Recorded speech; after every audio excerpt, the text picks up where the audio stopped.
Good evening, Fanaddicts. Thanks for joining us, and we're going to talk about some Walking Dead. Season 8, Episode 11. Dead or Alive is the name of the episode here, and just as usual, spoilers. Spoilers. There will be spoilers. And also, I just want to quickly say thanks for tuning in. We are the Fanaddicts of Film. And let's get started on the latest episode of The Walking Dead. Yes, we shall. So, anyway, this is the part where... No, I'm kidding. So, anyway... Too soon. Yeah, sorry. But anyway, just what a heartbreaking episode. To me, personally, this was the episode where it's like we finally get an actual, Carl mourning moment. Yeah. You know? Yeah, we kind of... Due to some unforeseen circumstances, we're unable to get around to last week's episode. Hopefully we'll be able to catch up on that, but if we don't, we're going to touch up on it just kind of quickly. Last week's episode really didn't go into a lot of sort of post-Carl's demise. It was kind of briefly mentioned. I mean, obviously it's affected Rick and Michonne and how they're reacting, but this one we actually got to see, finally, some reactions from the other characters upon finding out what happened to Carl, which is pretty heartbreaking. But a lot of different, we had, 3 different subplots going on at the same time in this episode. Actually 4, all very compelling, but the one that sticks out the most to me, and we'll get to that in greater detail, is basically the doctor and the priest. Yeah. It's almost like a bad pun, it's almost like a setup for a joke, right? There was this doctor and this priest, right? And the zombies, but it's not funny. It was really touching. They walk into a bar full of zombies, swampies. And it's swamp zombies.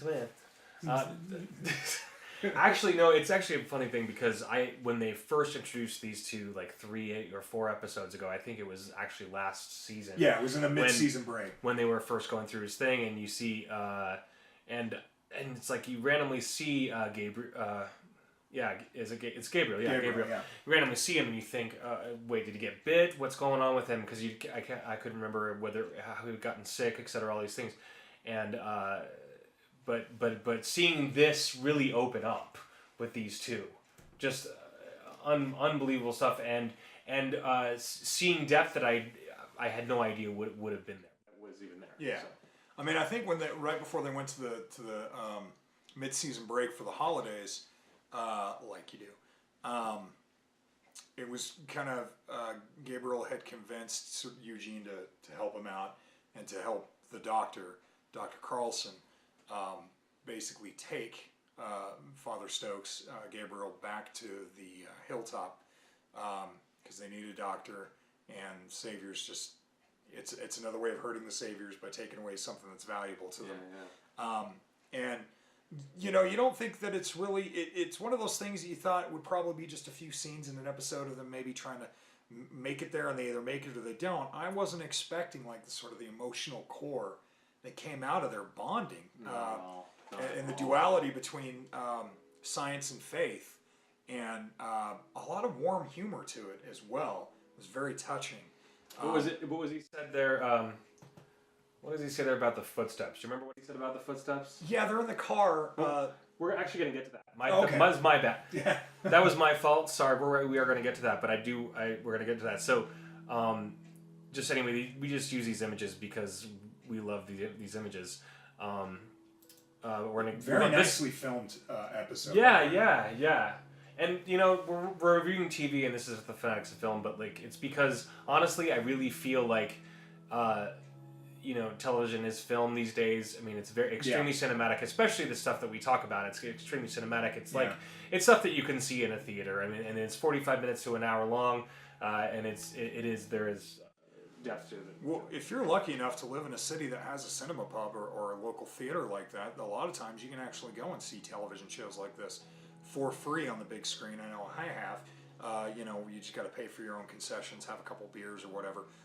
But to see the show on the big screen, because yes, we are the Fanaddicts of Film, but we're also Fanaddicts of Television. We're also Fanaddicts of Science Fiction, and The Walking Dead is a good combination of cinematic storytelling and an episodic formula in a post-apocalyptic science fiction setting.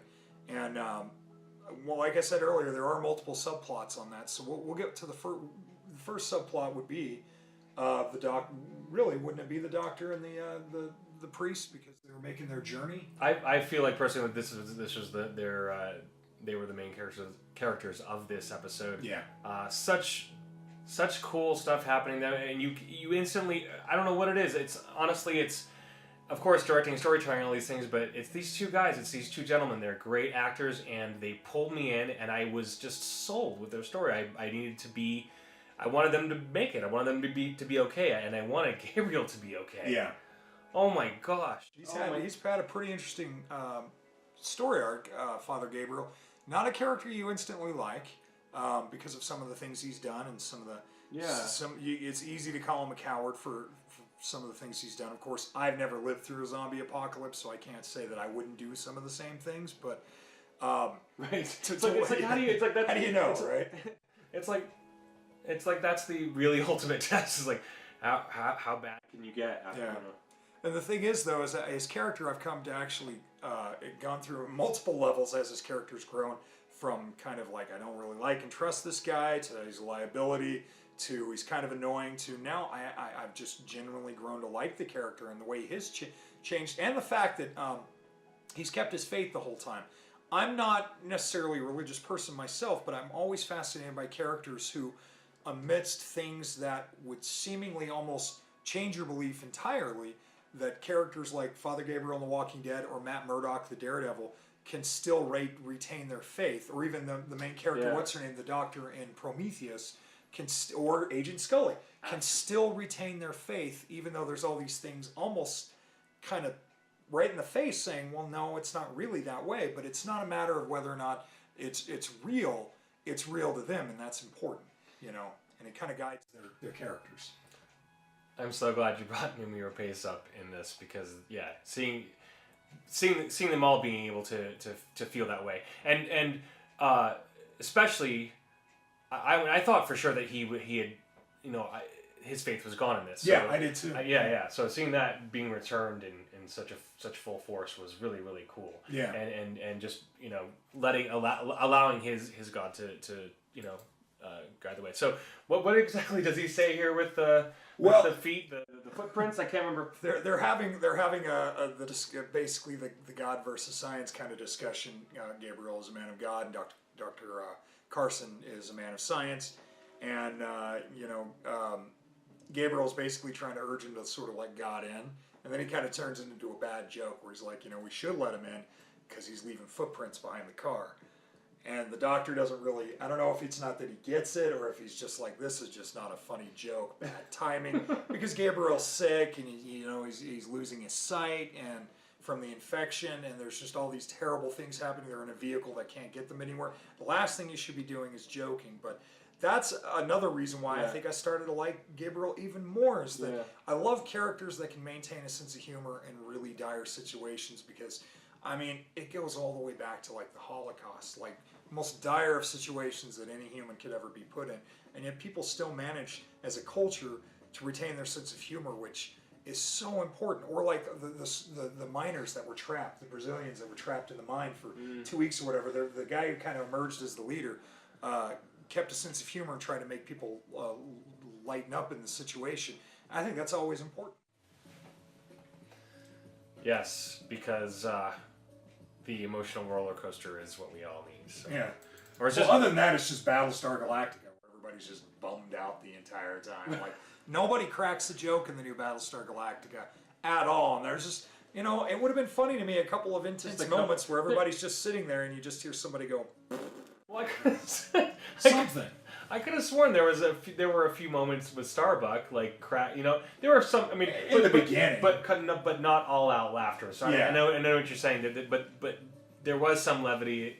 They weren't allowed to have humor, and at least within The Walking Dead, even though it's very rare that you laugh out loud in this show, but there are moments of warmth and humor, which is what I enjoy because it's real, it's human. That's what people do. We laugh at stuff that we don't understand or that disturbs us because everybody deals with things differently, and we cry and that kind of stuff. But not Battlestar. Oh no, Ronald D. Moore. Not Battlestar. And also using it as like a coping mechanism, especially like he's losing his sight. He's going through Sorry, everybody. Spoilers. I know we said it, but I'm going to keep saying it. Yep. Spoilers. So yeah, he's like, reading this map, like, he can barely see anything. And this is the first time where you kind of see that he is losing his sight. And that's just sad. I mean, it's sad to see that happening to anyone. It's just sad right away. But that becomes a point later on that we'll get back into. And I love this thing. We're on the right path, even if we're on the wrong road. Yeah. That's a great line. Great line. And again, it's an affirmation of his faith, but also not just a faith in God, but a faith in that they're literally on the right path. That what they're doing is the right thing, the right direction that they're going to find the hilltop, because they are so lost. Right. And what a lot of what makes these two characters really interesting is their dynamic, the difference in religion and science, but also just the two actors had chemistry. It's really almost like they could have been like an ongoing buddy duo throughout the series, and I would have been happy with that. Which is why this episode was so heartbreaking to me. But anyway, sorry, spoilers again.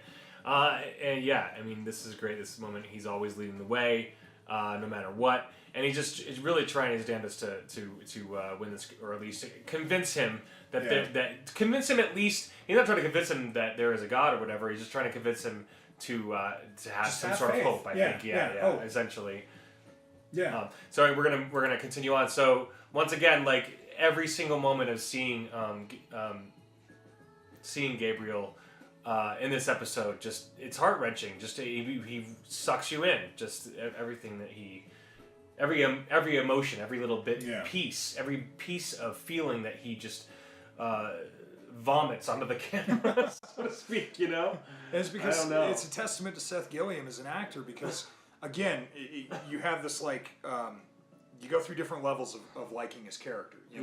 Like Daryl, you kind of at first you're like, well, he's kind of an arrogant jerk and a bit of a redneck, but within the first 6 episodes, you're like, okay, I love this guy. Yeah. He's so popular that they finally introduced him into the comic book because he was an original character. But like Father Stokes is a different character, but this last season is what really made me come around to him, because really beginning before the mid-season break when he was trapped in the room with Negan after the assault on the survivors, or the saviors, not the survivors.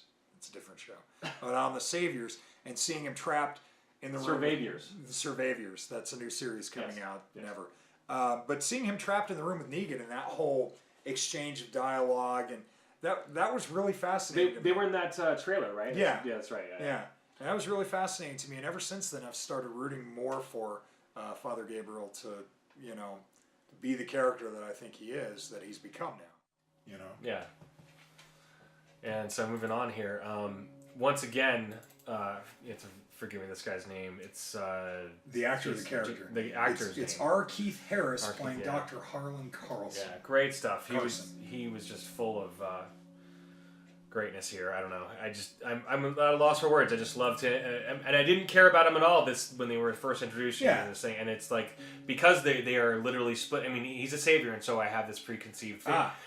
He's a savior, but not by choice. Yeah, right, of course. And so, but you just have this preconceived thing that happens. But when they're thrown into this buddy cop, whatever you want to call it, a buddy, just about with them discovering this thing, and Gabriel's convinced, oh, it's our sanctuary. You hear that?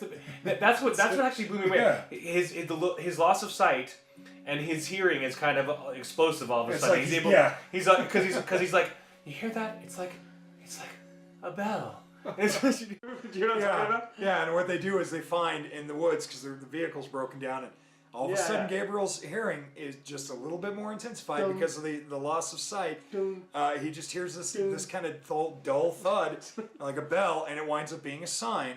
It's banging across. It looks like it's on a windmill, and it's just kind of hanging there, banging across what looks to be a hidden farm that they find, which ends up being the best thing that could actually happen to them in their journey, the best and the worst.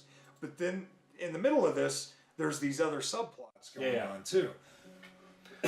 So this was just, of course, Rosita, and forgive me if I destroyed that. But anyway, just like basically, just saying we just lost we just lost Carl, and forgive me, Rosita, but what was the actress? no, what is her name? I can't remember. Rosita The one who's the one who we have. Oh, Tara. I think you're Tara. Tara is wanting to basically off Dwight in this scene, and he's just like, enough killing, Yeah. Anyway. Well, I mean, I think everyone, with the exception of maybe Daryl and Tara, are starting to come around that Dwight, who is a savior and he's done terrible things, is really helping them out. He really does not want Negan to live. He really wants Rick to win and the saviors to lose. If anything, so that he can get away from it all and go and find his wife that had been taken by Negan to be a concubine, who's basically left the saviors and is kind of roaming around. And so, which, by the way, and that's the episode that you or at least I found out that I cared about him, that I was rooting for Dwight. It's like that's more sympathetic. Well, it's like all of a sudden you're just like, oh my gosh, he's put in this situation. He's literally trying to protect her, etc. All these things. The Dwight's had to do some of the terrible things he's had to do. I mean, really, all the terrible things he's had to do is to not only keep himself alive, but protect his wife and keep her alive. And it does create kind of an interesting juxtapose when you find out that the character you think is just this villainous prick. Why you're actually like, okay, I see. He's not really that way, but he's been put in a situation where the only other option is to die. So he kind of has to do these terrible things. I mean, he got turned into Two-Face for her. Yeah. Or to whatever. So we're gonna come back to him because there's more about him, and I definitely want to talk about Dwight more and how much I care about him. So that's 2 subplots. This will be the 3rd one. Okay, so we've got Morgan, and the kid's name is, I can't remember. I can't remember the kid's name. Well, I'm sure we'll find out soon. I'm sure he'll become more of a character, or more of a probably won't reoccurring one. Yeah. Yeah, I mean, it does make you wonder if they'll keep him or not. But this was kind of crazy. He's just, of course, I guess this is the part where they're trying to figure out what, he made his first kill in the last episode. Right, exactly. Yeah. So he's a little. And so they're just basically trying to figure out if they should tell. They're trying to figure out if they should tell him that he did already kill, because he's trying to figure out who killed his brother. Yeah. And so he wants revenge. Yeah. And so like Morgan is like, asking Carol, should we tell him that he's actually already achieved revenge, but she's wanting to not tell him. Well, it's because she doesn't want him to know that he's gotten his revenge already, because it might make him realize that it isn't as fulfilling as he thinks it might be. Yeah, exactly. I mean, that's the difference. You got Morgan, who's kind of like, is so conflicted by this lifestyle that he's finally accepted that, I mean, flip-flops. You're probably going to have to kill. Yeah, he did go through. Morgan went through his thing where he had to kill to survive. Then he didn't want to kill anymore, and now he has to again because he realizes that there's just no escaping it. And he's kind of actually trying to pass that along to this kid. Like he's very proud of the fact. Well, I don't know, pride is the word, but he's accepting of the fact that the kid is killed and knows how to survive now. And Carol is still, even though the kid's tried to warm up to her and she's pushed him away because she doesn't want to she's suffered too many losses, and especially having to take a child's life herself. It's just done too much to her motherly side. But she, at the same time, it still emerges. She doesn't want this child to see these things and to do these things. That he's still young and innocent, even though in this world, once you're out of diapers, there's no longer like innocence anymore. You're probably going to have to kill to survive. So it's a really interesting dynamic. And Morgan doesn't sway. He's just kind of like, nope, I'm going to let this kid know what's what. But Carol's pretty much trying to get him to not to, because I really feel like that she feels, and she's gone off the deep end and everything, but she's all come back. But it's interesting to see Morgan's what happens to him. It's like there's this it's like he's literally standing on a fence, and he takes one step and he falls. Yeah. And he takes one step on the other side and he falls, and he has to get some sort of balance, but he can't find it. It's kind of crazy to see him just all of a sudden plummet into this other version of himself. Yeah. And in a way, isn't that kind of an analogy of most people's daily struggle with whatever sort of their core belief system is? I mean, I know me as sort of a practicing Taoist. I mean, it's kind of a daily struggle. So to see characters that are thrust into these extremes where it's one end or the other, because we've seen the same thing with Carol. she's fallen off the fence, gotten back up, and fallen the other way too. She doesn't want to kill. She has to kill, and this is what makes the show rich with good dramatics, which I don't understand why people are falling away from the show. To me, it's more compelling than ever. Because it plays with your own morality all the time. Yeah. Like, I mean, if you're sitting there, honestly, like in a real situation, like, you wouldn't want anybody to kill somebody, or at least I wouldn't, and I know that you wouldn't, and probably you wouldn't either. We hope. But we believe. But it's like it's a crazy thing to think, and there are parts where I'm just literally going, kill him, kill him, kill him, because otherwise you know what's going to happen, because the person you care about, whom you're is going to be killed. So it's like anyway. Well, it's kind of like I guess it's in this show. There really is no defined good or evil. When you watch something like Star Wars, you know Empire bad, Rebels good. When you watch Star Trek, you know Federation good, Romulans bad, even though they can be good sometimes. But most shows, you know, G.I. Joe good, Cobra bad. This kind of show, even the good guys, the people you feel are good guys, do terrible, terrible things. Yeah. Just like Rick taking pot shots at Sadiq, the stranger, the kid that Carl finds, which causes his death essentially by helping him out, because he's so afraid that this kid's going to bring trouble. He's working for the Saviors. It's a trap. It's a trap. Like, no, you can't trust anybody. And Carl still managed to hold on to a little bit of that, trust, and it was proven right.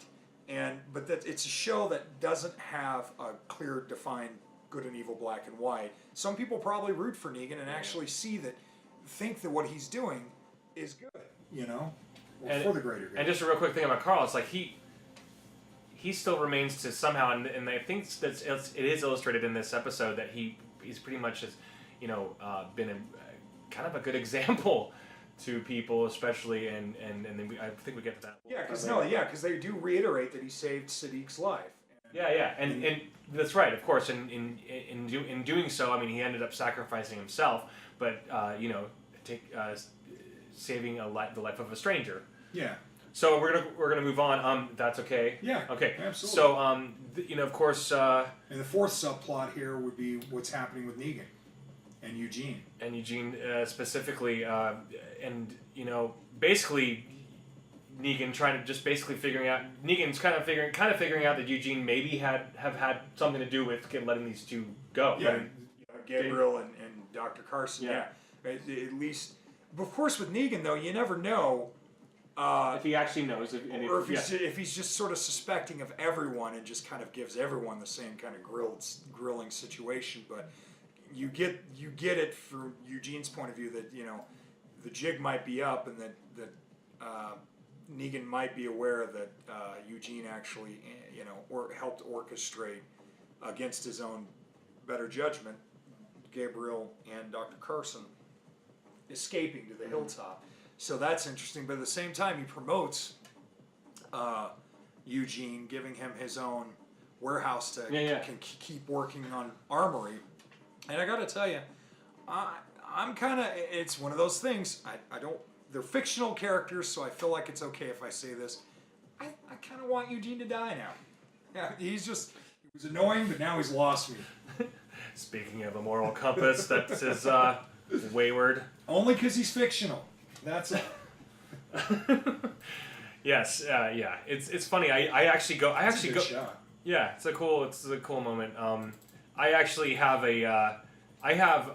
I go through phases with Eugene. Yeah. I literally. There are moments where I'm like, okay, I see what he's doing. He's just surviving. He's doing his thing, and he's a really smart guy. So it's like you can't help but appreciate his extraordinary use of vocabulary and his ability to assemble sentences in such a way that's so compelling and throws us and etc. All these things. But it does make you tend to like him. At least I like him in those ways. And the end of the scene is like, will there be wine? That's he's basically offering him his own outpost, and he just asks if there'll be wine there. So which he mainly wants so he can drink away his problems. Right. Eugene knows that that's why I'm annoyed with the character, because he knows what he's doing isn't right, and that it's just, he admitted to himself as well as to Gabriel, he he's only in it for himself. He doesn't really care about anybody else. I mean, I think he does. I think he does care about the Saviors. The Rick and the Hilltop crew. They kept him alive for so long. And at first, he was kind of a comic relief character. You liked the way he talked. You liked the mullet. Right. You had faith that maybe he was telling the truth about a cure or a safe place or whatever. And especially the way that people looked after him. But I don't know. This episode and this season, even last season, you started to see a darker side to him. And his true colors. And I gotta say, I just don't know if he should be allowed to live, or if they do take out the Saviors, they should just, you're a smart guy, go survive somewhere else. Especially this episode. I mean, get making your bullets. Just like, I mean, I don't know. He's talking down to Gabriel. And he's talking down to the woman who's there, you know, the really beautiful redhead who's offering to help him in the work, and he's just like, nope, you're just taking orders, and then I'll need my brow wiped later on. Being a chauvinist bastard. Yeah. Anyway. Which is weird, too, because I wonder, is he doing that maybe to kind of keep her safe and out of the warehouse as much, or is it because he just doesn't like her? Because I don't think he's a woman hater or anything like that. My initial thought is that he just doesn't care and he's just being a jerk. But I think it's very possible that what you're saying. I mean, I don't know. I mean, part of me, the way he looks right here is that he's just given up, man. I mean, I think he's gone to the dark side. Well, he's realizing that it's like he's realizing that his friends probably won't forgive him. Yeah. And that he's basically stuck in this situation with Negan. He's basically got to do what Negan says, and he's stuck doing it. And as a result, like I don't know. I feel like he's given up. I don't know. You know what? I think you might be right about that. He might be just accepting the situation that this is it. I'm in this situation I cannot get out of, because if Negan dies, then Rick and those guys will probably kill me. I don't think they will. And he doesn't know that, but I think we as an audience knows that, there might not be forgiven, but I don't think that they would kill him. And especially after what we saw in the alternate Carl's alternate dream, future dream, possible future dream. Yeah. What's the name for it? What's the name for it? Just possible future. Possible future. I don't know what you could be. You know, if you remember that episode that we talked about last, Carl's final episode, I don't know, it's extremely hopeful, but man, seeing those moments, I kind of hope it ends that way. Like, I really do hope they're going that direction, because, gosh, that would bring some sort of hope to this nihilistic series. And you'd seeing Negan there and all this stuff. Yeah, definitely. Okay. Still creepy smile on his face, but not quite as intimidating when he's like, "Well, hey, darling," talking to Carl's. I forget her name. Carl's daughter, the baby. Oh my goodness. The baby. Judith? You were just talking about her. Seeing her a little bit older and running up to Negan. Yeah, so cute. You know, and even though he's still kind of got a creepy look, you don't feel like he's going to break out a baseball bat and beat her to death or anything. You know? So, but yeah. Okay, so we're going to keep moving on. Sorry, everybody. Thanks for hanging out with us again. Appreciate it. Hope you love The Walking Dead like we do. I personally think it's just getting, this show is getting better and better. I've spoken to a lot of people who don't think so, but we think it's getting better and better. The writing's awesome, and that's just our opinion. I think that the people who are kind of naysaying it, I don't necessarily know if they're watching anymore, if they've completely fallen off, because no show is perfect. No show, I mean, I love Doctor Who, I love The X-Files, I love Star Trek, I love so much. No show is consistently perfect with every episode. There's only 15 episodes of Firefly, and there's still one or two that you're like, they're not as great as the others, but by all means, let us know what you're thinking of how the show's going by sending us some comments, and if you're on the same page, and even if you disagree, that's okay too.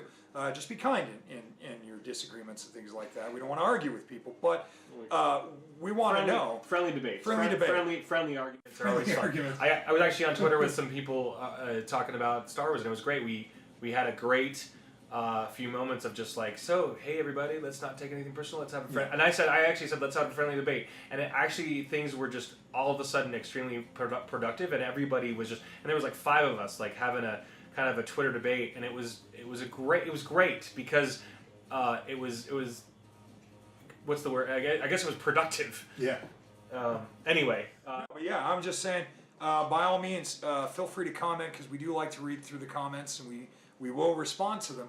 But I'm just curious as to how many of you out there that are still watching The Walking Dead feel if the show's going back to its A game, or if you think it's still dropping the ball. Because I personally think that this season and most of last season has been improving and getting back to that really exciting. That first season. It's hard to top a season like first season of Heroes or Lost or The X-Files or The Walking Dead because they're so good. And yes, they've had slower seasons and slower episodes, but man, this one right here just solidified how much I still love in this show and look forward to watching it week after week.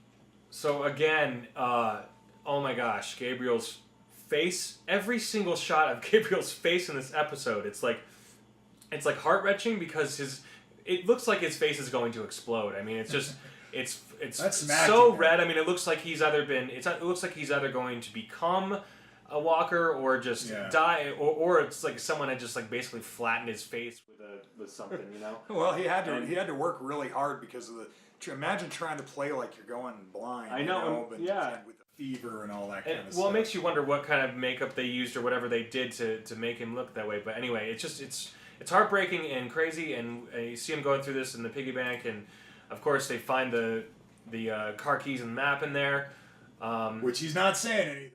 Yeah, it's like that moment where all this stuff that Gabriel's been talking about, and kind of like, he is always with us, and he's always got a plan, and I'm just going with that plan, and then just kind of miraculously, they kind of find these things. They find this farm that has antibiotics that they need, which is really sad because they find it from the owner who had committed suicide by taking pills. A really kind of a sad scenario, but they find the antibiotics he needs. They find keys to a vehicle and a map to a place that's nearby where they could get some more supplies and probably rest safely. It's just all these things.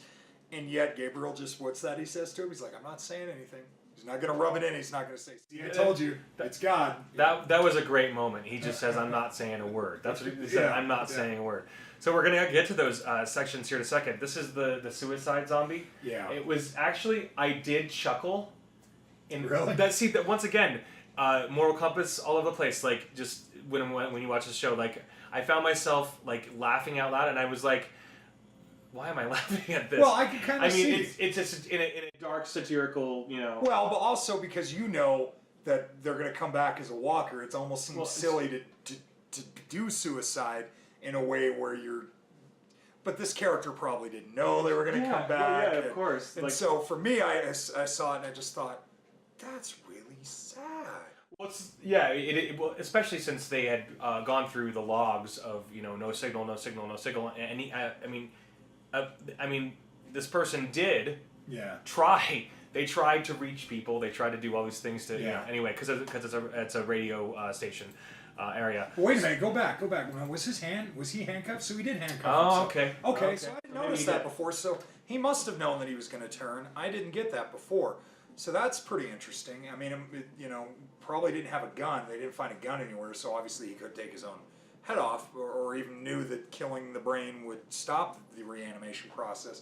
But I mean, just the image itself, I mean, it's so sad. I don't know why it just affected me the way it did, but it just really affected me. Well, it's sad because, I mean, suicide in general is a very sad thing. And to see him woken up like that, it's awful. But anyway, moving on to going back into one of the other subplots. Yeah, one of my favorite characters of this show. Actually, he's become and it's like I said before, I have no idea why. But or of course we do know why, but we did not expect it. At least I was not expecting this at all. Right. For it to be completely. Engrossed in his character and his story, what's happening to him. It's like this, it's this Two-Face guy, Harvey Two-Face, but he just really, really cool. And honestly, I mean, of course, you hate him before because the first thing you see when you first see him, he steals Daryl's jacket, and he's wearing the jacket for like half of a season almost probably, And I think actually that stupid song that we hear, that one where they play the song over and over again to drive crazy. It's him that's doing it. Yeah. It's Dwight that's doing this thing, and it's like you hate him so much, and just and you want Daryl to kill him. And you really do, and you want him to be ended, and it's like you see what he goes through, and I just freaking love him now. Yeah, and there's something sympathetic too, because I mean, guy's had his face burned, and I mean, really, the first thing that stuck out to me when I first was introduced to Dwight, I thought, what a crappy haircut, man. Look at that stringy, dirty, 90s, grungy. I mean, it is what it is, and it's perfect for but it kind of gives him that look of like, yeah, you're not going to like this guy. And so, yeah, for a character to start off so well established as a villain, and then to slowly peel that away and find out that he's not a villain by choice. I mean, I'm sure he probably took some enjoyment out of hurting people in the same way that he was hurt by Negan. It's that sort of trickle-down theory. The boss kicks you, you go home and kick the cat kicks the mouse eats the goldfish, whatever. But it's kind of that same thing. He was kind of a jerk because he'd had his face burnt off to send a message, for hell's sake. So, yeah, I've actually really come around to Dwight, and one of the things he does in this episode is really, I reaffirm that he's actually on Rick's side. He really is. And you know what's the weird thing? It's like I haven't doubted him once, which is kind of crazy. I've always in the back of my mind I thought, I don't know if you can trust this guy. I just don't know. Yeah. But really, when he stood up to Eugene and kind of when Eugene was about ready to rat him out, and he stood up to Eugene, it was like, okay, I don't know what his end game is. I don't think he's trying to gain power. But he definitely wants to end Negan. He wants to end Negan. Yeah. I mean, I don't think he cares if the Saviors live or die. He just specifically wants Negan dead. He wants the agent. He wants the nation of Negan to end. I am Negan. Anyway, so once again, that's a good shot. Cool. Yeah, it's a pretty cool shot of just three characters we love. So, Daryl looking. They're trying to make it to the hilltop as well. Daryl reminds me of like. It's like a Lord of the Rings moment, Daryl. There, I don't know. Yeah. If you guys agree there, and kind of has a nice elfin thing going on.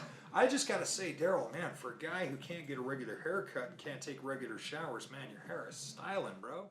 Just saying. Okay, we're gonna keep moving on. We're gonna try to not make this. We're gonna try to keep these short. So keep these short. We were kind of we're kind of saying this whole scene where. Forgive me. What is her name again? That's Tara. Tara. She's chasing after Dwight. Basically wants to kill him. It's like, oh my gosh, I definitely didn't want that to happen. Yeah. Well, it's like, see, again, we have all these subplots of, Negan and Eugene are at the Saviors area, and then you've got basically Dr. Carson and Gabriel. Father Stokes kind of trying to make it to the hilltop. You've got the remaining group with Daryl and Judith and Rosita and Tara and all those guys and Dwight trying to make it there. So you got all these groups kind of trying to move at the same time. So I guess there really is, well, then you've got the fourth subplot with Maggie and Morgan and everybody at the hilltop. But it's kind of interesting. You've got these two groups of people trying to move in the same direction. And during this, these guys have to cross some pretty treacherous terrain that even the Saviors won't go through. They're going to go through this swamp, and there's a reason why you don't go through swamp. I mean, first of all, alligators, right? Alligators, am I right? And swamp bees. And now you got to go through zombies. Zombies. Nobody wants that. So there's this moment coming up that I thought was one of the most impressive shots in the show, and we'll get to that shortly. But, just moving that along real quick. So you got all these multiple stories happening, and it's all leading... It's basically some tragic ends, of course. Yeah. It's The Walking Dead. Yeah. So, but this is the reason I grabbed this shot is because most specifically because of the way Dwight's looking at Daryl. I mean, it's almost like this moment is almost like he's not looking up to him, but just looking to him for, I wouldn't say guidance or anything like that, but just looking to him to like, hey man, I really want to be your friend, kind of. Yeah, like there's I'm a on moment. Your side, bro. There's a moment here that they're kind of feeling that. Sorry, I'm gonna let you guys see that so that you can see it a little bit better. But it's a great It's a great moment between these two guys. Anyway, it's just like it's may not. I'm maybe reading too much into it, but it's a. I don't think you are. It's hard for Daryl because of what he went through because of Dwight. Yeah. But he does have sympathy for Dwight. He's still like it's great. Well, he at least sees that he's valuable to keep him alive.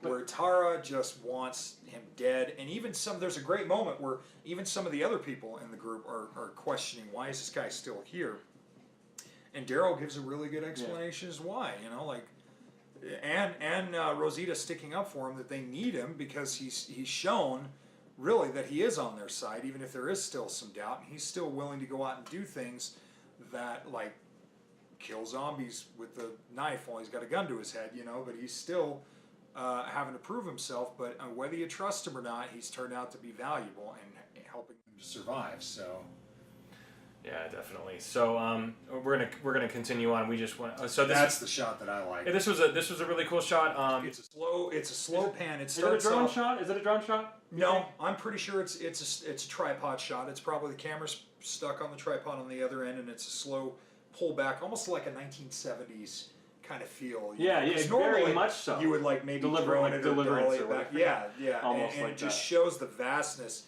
And really, later on there's an overhead shot of the swamp, and it's really not that much. I think 30 feet that they've got across, but it's just dark, murky water. You can't really see how deep it is, what's in it. But it's just a very ominous shot that I really think is part of the tone of The Walking Dead and why I continue to like the show. Because even though it's a show about human drama and people interacting with one another, it's still at its core a horror story. You know, a horror story with as we were discussing before, great cinematic approach. Yeah. And really just beautiful. I think it's just really nice filmmaking. So, of course. That is the great Xander Berkeley playing Gregory. So good. Gregory. You jerk. Like, he is such an opportunistic prick. I have never liked him, but it's because I like Xander Berkeley as an actor, because when he's a good guy, he's a good guy. When he's a bad guy, you just hate him because he's so good at it. Am I right? Yes, definitely. And you know, I'm sorry, but I have a little bit of sympathy. Seriously? Because at moments I know it's weird, and like I said, it's like you find I am surprised by my own moral compass in this show a lot. He's like, oh my gosh, why do I feel sympathy for him at all? I don't know. He's a jerk. He basically, never wanted Maggie to ever take over or even care, which is fine. I mean, I get it because he was the king of that castle, but at the same time, just not treating anybody well. But yeah, bizarre character, very very unique and bizarre character. Well, for me, he's kind of a representative of the sort of corrupt businessman or corrupt politician kind of guy. He's got all the same trademarks. He's a pathological liar, and I'm not going to get too political and make any kind of political comparisons. That's not what this show's about. But he does represent that aspect of humanity, which you only vaguely see throughout the show.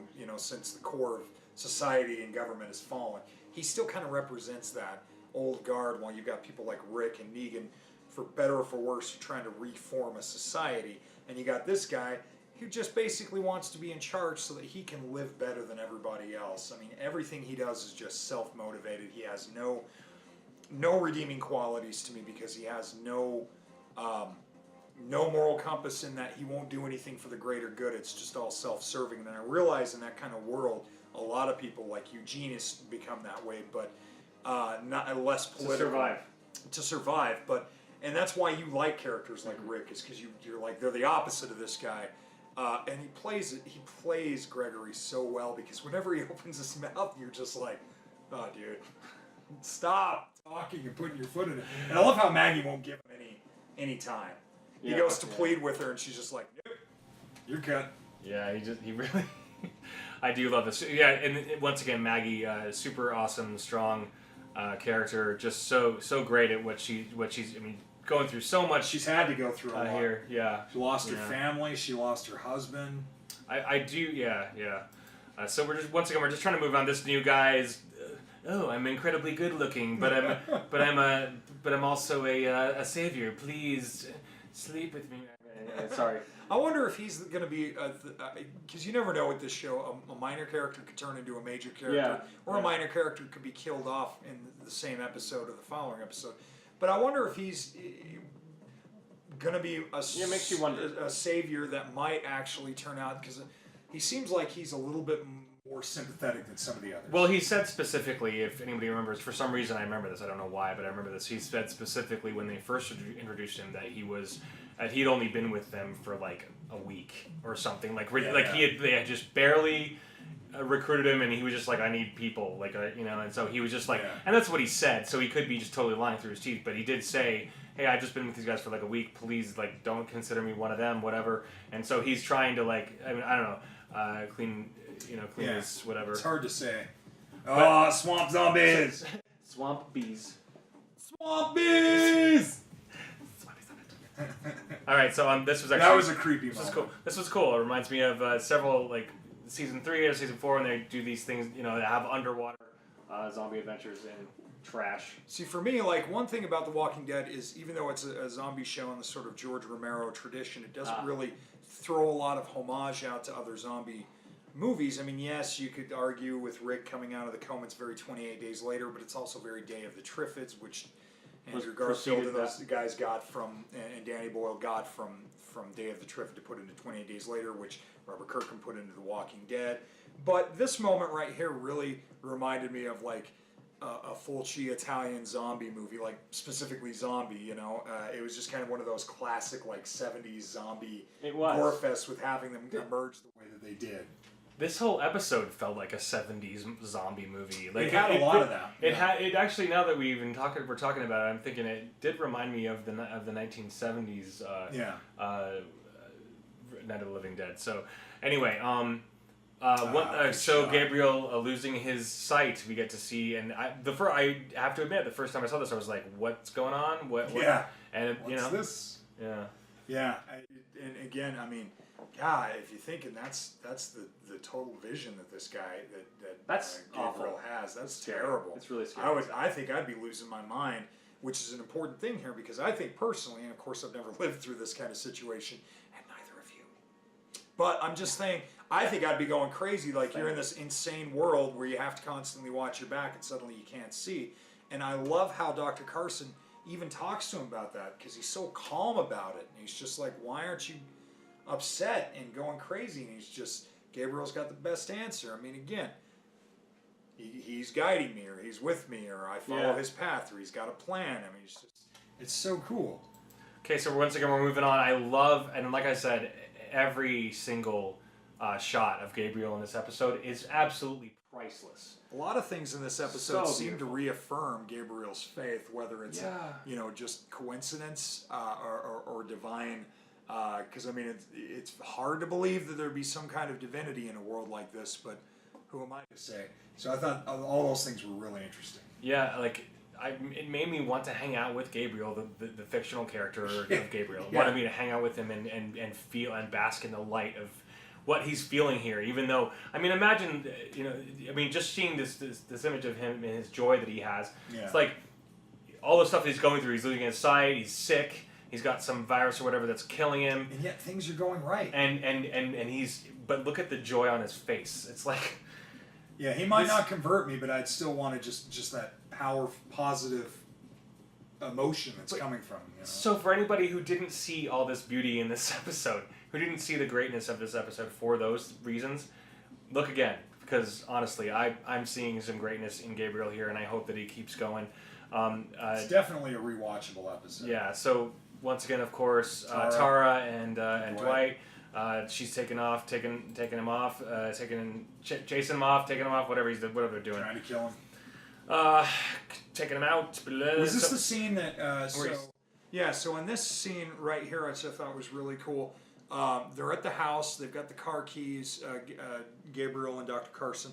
They've got the map. They've got the antibiotics that they need for Gabriel's eyes. They're gonna leave, and then Gabriel notices the sign, or the sign sound that sounded like a bell is actually a sign warning him about traps set up in the area, which leads to the infamous bear trap that catches Dr. Carson. And of course, this is where Gabriel's looking at it, seeing the bell that I heard. Yeah. But it's like a warning. So yeah, Ouch. there we go. Yeah. Painful. Very well done. Very well done. And then moving on, they okay. And while of course while Dr. Carson's down, of course zombies attack like they do. And Gabriel has this moment where he fumbles for the gun. He can barely see it, and just through blind faith, man, he's able, with his eyes closed, to take out the zombie that's about to rip Dr. Carson's face off. And I could see so many people upset about this scene, like, oh, I don't believe it, but that's what makes it so magical and awesome. I loved it. Is that it's like he this whole episode, and honestly, this episode is a Gabriel episode. Honestly, that's just my opinion. And he's going through all these things, and he's just like, okay, screw it, because he can't see anyway. And that's the brilliance of it. It's like he can't see anyway, so he's just going to shut his eyes and shoot. And oh my gosh, it's so awesome. No, I was actually that scene brought a smile to my face. I mean, there's only two ways that could happen. It's either he kills the doctor or he kills the zombie. And if you kill the doctor, that's almost as that's just as cliched. Either way you look at it, it's kind of like a moment, but it's done so well, and they've come so far, and they've got so much working for them that it just made me happy. It's like a moment of happiness. It really is, especially with the doctor's reaction. He's just, he's just like, oh my gosh, look what you did! You did it! Anyway, we got to move on because we're trying to make this. So once again, Tara with her psychotic craziness here, really wanting to take out Dwight because of I can't remember her name, Denise. So they're hiding in there, and of course, Dwight. This is where you find out finally that Dwight is, he wants to rid the saviors here, and so while they're hiding, they see the saviors that are out looking for Dr. Carson and Gabriel, the Negan organ.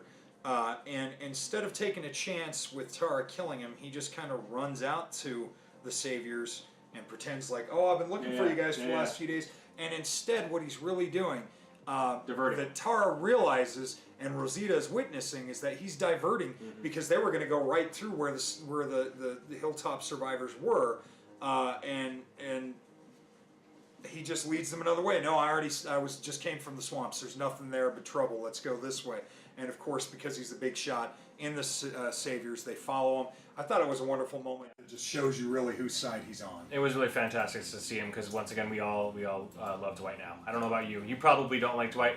Maybe you do. Maybe you love him like we do. Let us know. Anyway, this was like the one defining moment. It's like, it had to happen. Come so far only to get literally shot down. Yeah. They're about ready. Dr. Carlson and Gabriel about ready to drive. What's funny is when Dr. Carson's putting Gabriel into the Jeep, and Gabriel can barely see. He's like, are you sure you don't want me to drive? You got one of them whose leg's busted from the bear trap, and the other one who's going blind.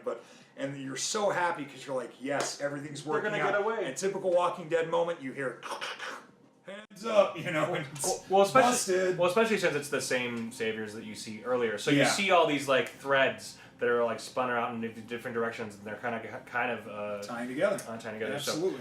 anyway, we're gonna. But it ends in tragedy, man. Yes, it is. It really is. Speaking of which, and I have no words for the scene.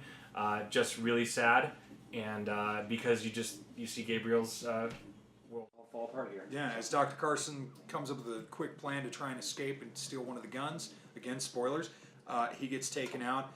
Which of course is a big no-no, and I hope we see some repercussions for the saviors who did it, because they just took out a doctor, which Negan's not happy about.